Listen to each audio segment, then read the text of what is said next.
بسم الله الحمد لله والصلاة والسلام على رسول الله. waxaan gabay noo tirnay walaalkeen Daawud Gelingeel gabaygaas oo hadeeyay arooskii aroosada بسم الله الرحمن الرحيم. marka hore waxaan halkan hambaliyay bogaadin uga dirayaa arooska raaga iyo aroos dawaan oo aan leeyahay labadii isku raaga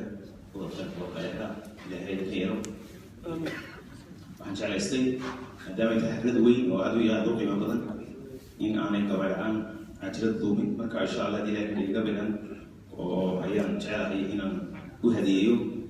qoyska cusub oo nu rajeynayo bashbash iyo waa kan gabaygi maalin weeye waxaan oo loo soo hidamayo heego weeye roobo dadkooda ilaacsaday umanteeda loo qabay hirdankiisu bahayo loo wada hawan yahay halka aynu joognaa hibilkiisu bahaya aroos weeye heer sare loo soo habeeyo hirkiisu bahayo oon laba kala harin runteedii Ireland odayadu hormuudii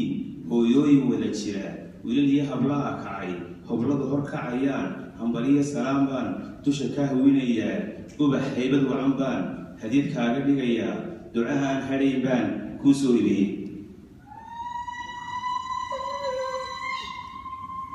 haybad weeye guurku yakii hagaagay xana qaada abidee wiilal wada hanflo haybad weeye guurku yakii hagaagay xana qaada abidee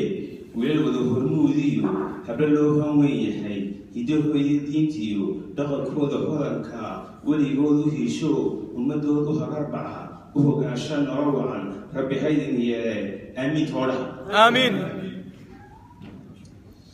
aqal hadhac gabo oo lagu soo hirtaayo hantiduuba muush tahay wax kastood hibanaysaan rabbi haydin siiye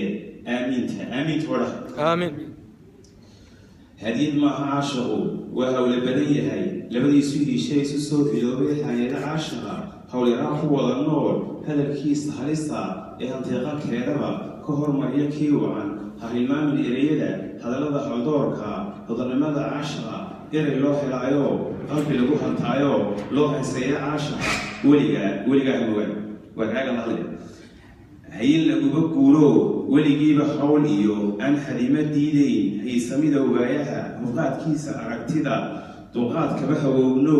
hawliba wadaag bay ku hanaanba wacantee hawraartaada gaarkiyo hadalkiisa guudkaba ka ilaali heelko hadimada ka dhowro hawlyara fududee heshay mid aad hibanayso waa hormuudka dumarkee ilaa weeye baxayee hawlyaraan siidin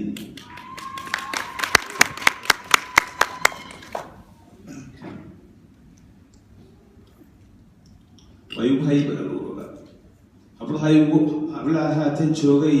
ayaad ugu horeysaa ugu haybad wacan tahay hormuud baad u tahay qur aqoontaad hadhuub iyo haanaad ku shubato adiguu ku helayo kaa hoysay dumarkee adiguna siidin